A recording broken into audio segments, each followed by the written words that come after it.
We are currently in the wildest month of the wildest year. Welcome to March 2025. Now, if you're listening to this in March, this is exciting for you because you get to plan ahead. You get to see where the road is headed and understand why I call this the wildest month. If you are after March, don't worry. You get to look back and kind of digest and process what a transformational tipping point this really was for all of us. So I think this episode is going to be really a little historical capsule before we even know what's going to happen, to prepare us and to connect to the cosmic energies that are guiding the way.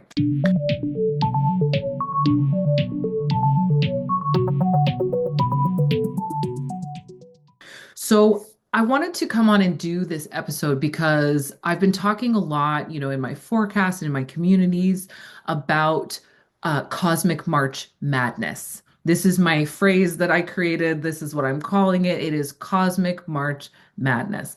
And I don't want anyone to be necessarily afraid of March, given that title, but I want everyone to be aware of what March is going to bring us and why it is wild energy, why it is chaotic, why it is mad, and why that doesn't have to be a horrible thing. So I want to just riff a little bit today. I have a few notes. I have a few things I want to talk over with you about why March is always a transformational moment, according to the astrology of the time, but also why this month, this March, is extra special. So let's talk about why March is always a major transition month to start.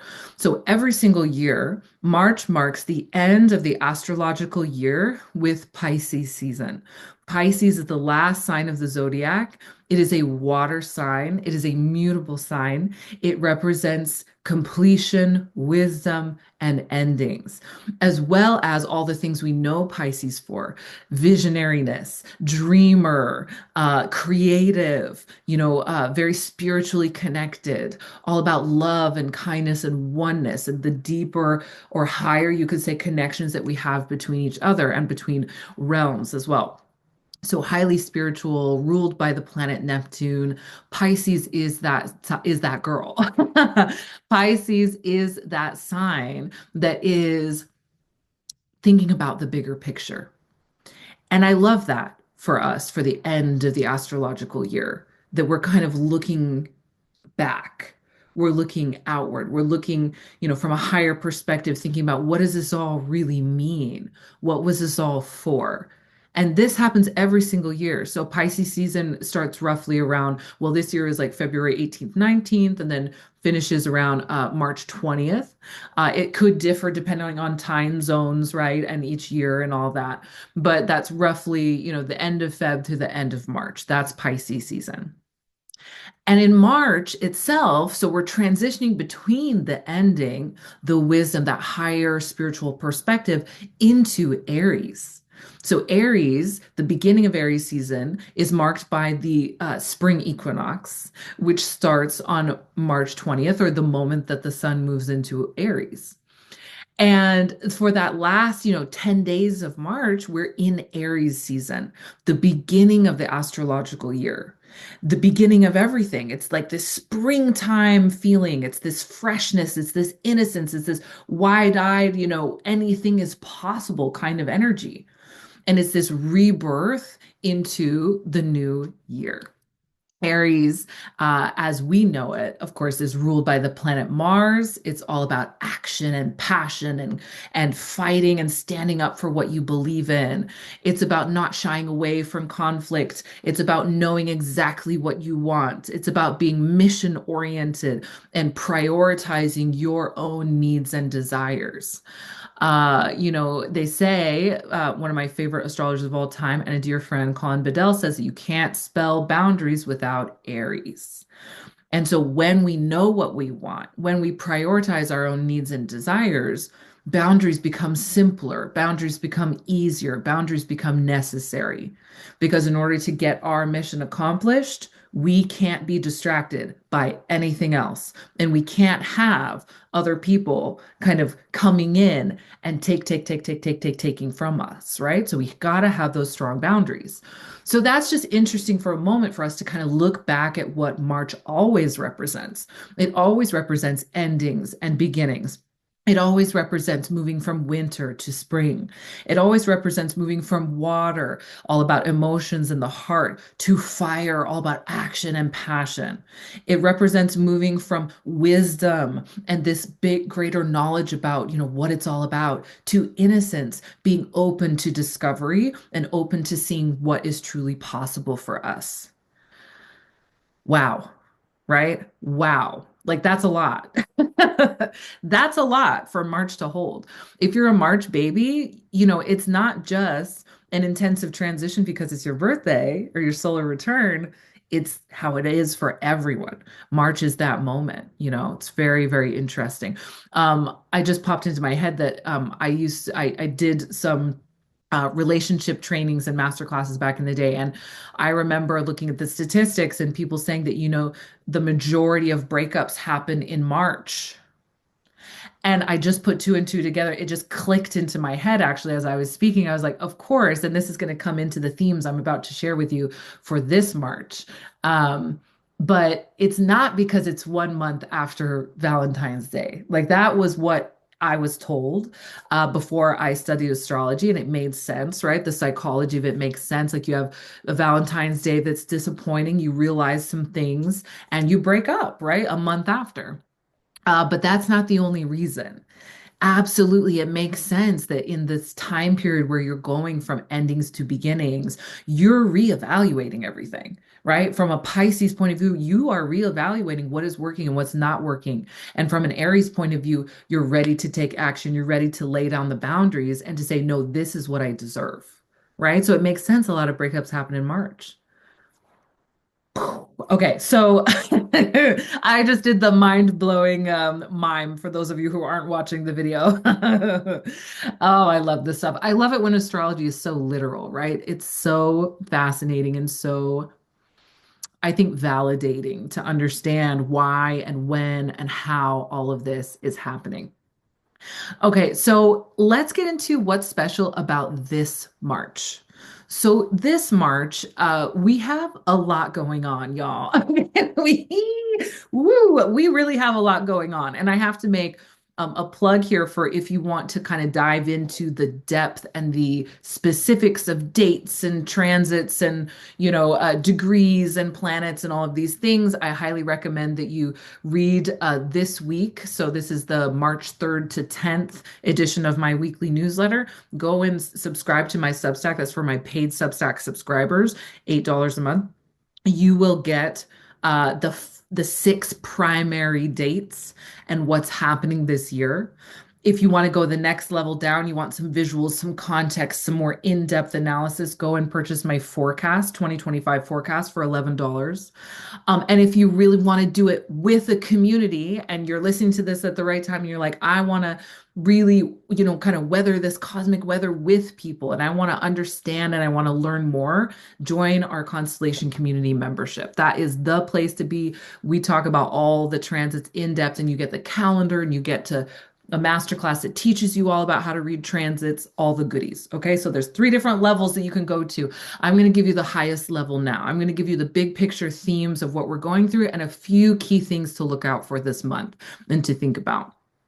So the first thing about this month, and then I'm going to give you the themes at the end, I think. So the first thing about this month, this March, is that we have 2 major retrogrades at the same time.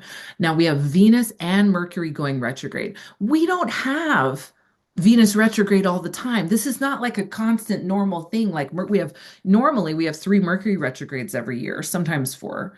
And that's like normal, right? We all are familiar with Mercury retrograde, like all the jokes, all the, and everyone's like, oh yeah, it must be Mercury retrograde. Not Venus.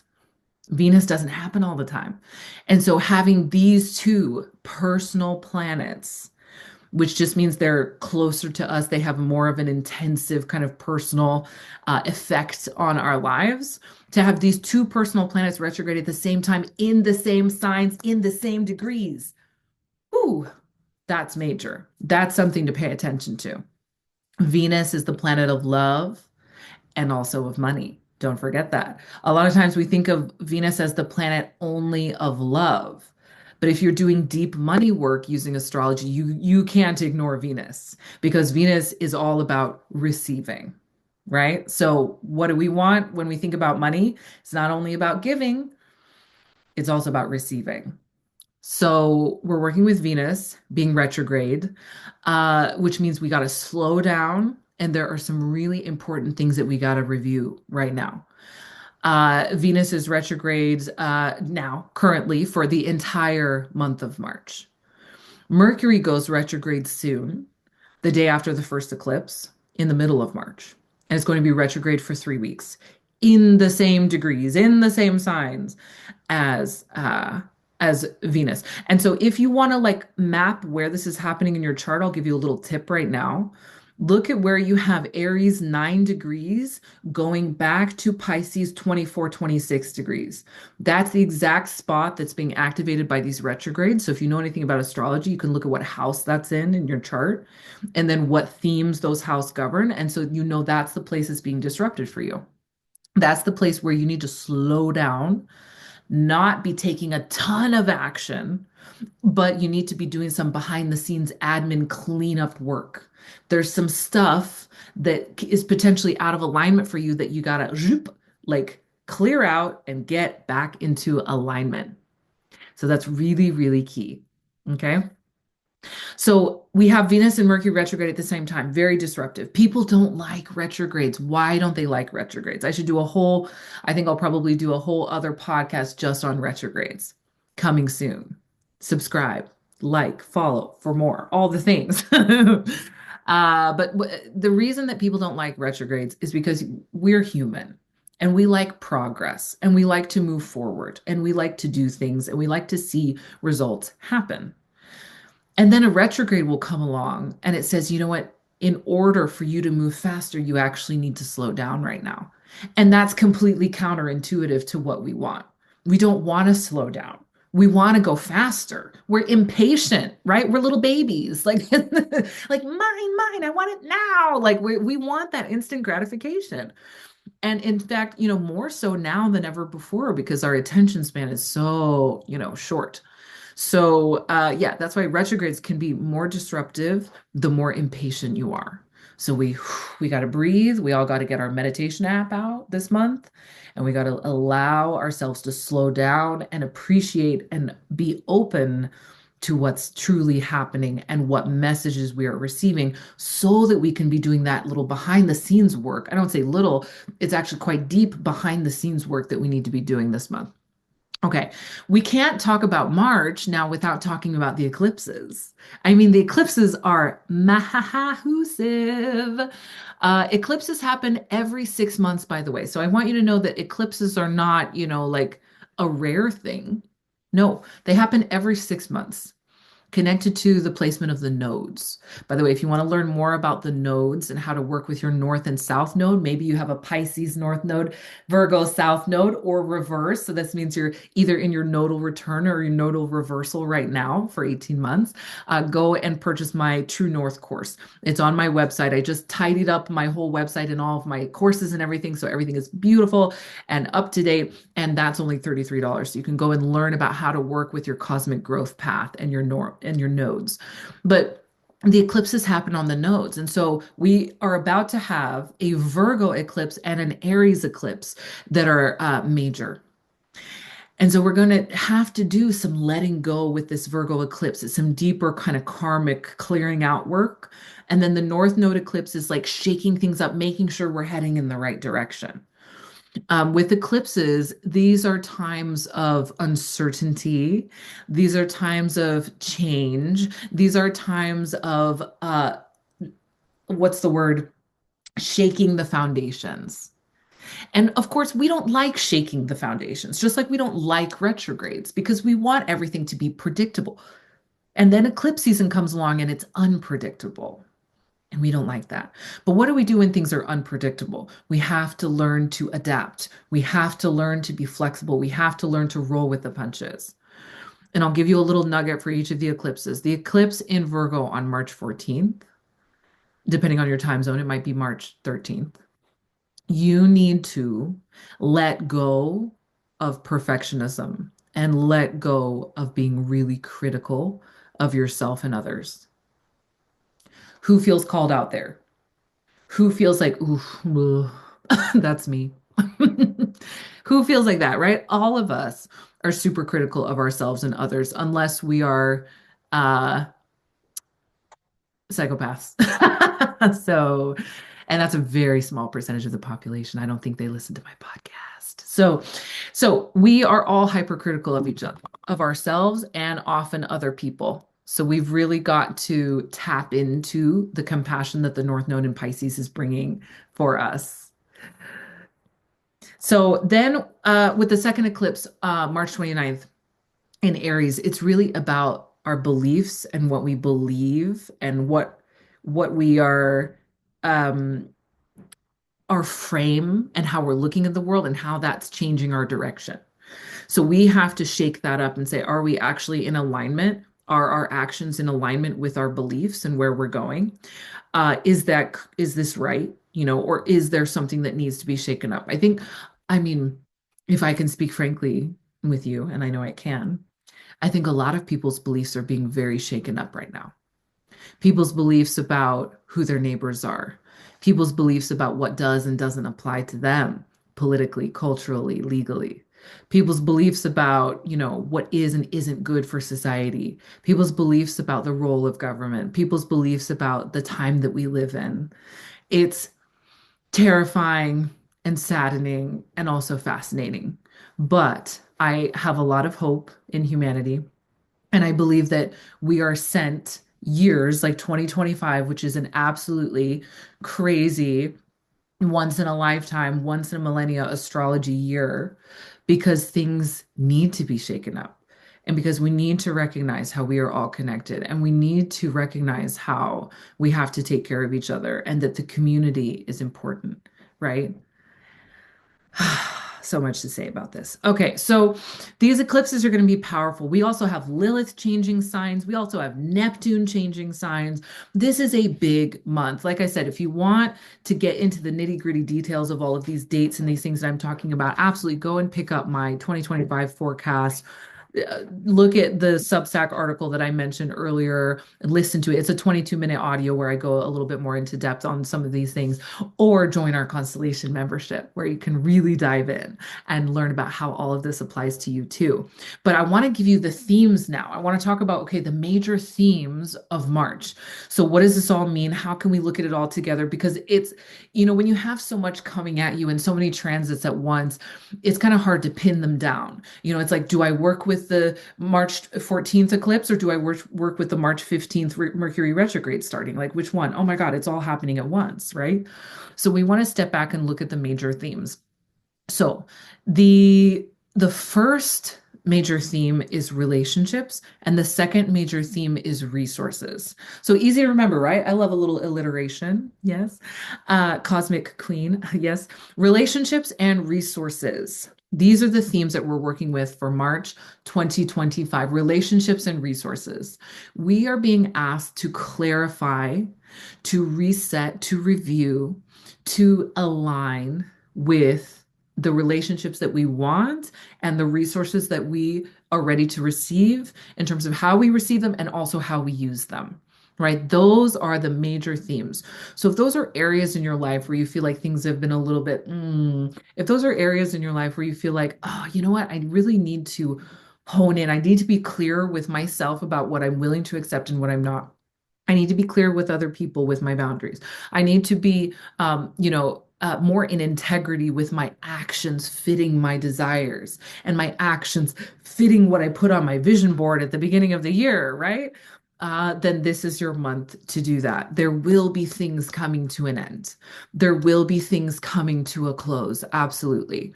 But there will also be new opportunities coming your way. There will also be new possibilities, new doors, new windows, new wings of the house you didn't even know exist opening up to you. March is that girl. March is that month. And 2025 is that year. I'm so excited for you. I'm so excited for me. I'm so excited for us. And let that be the spirit that you enter this month in and the spirit that you look back on this month in. March, cosmic March madness is wild, but it's here to support us. I'll see you next time.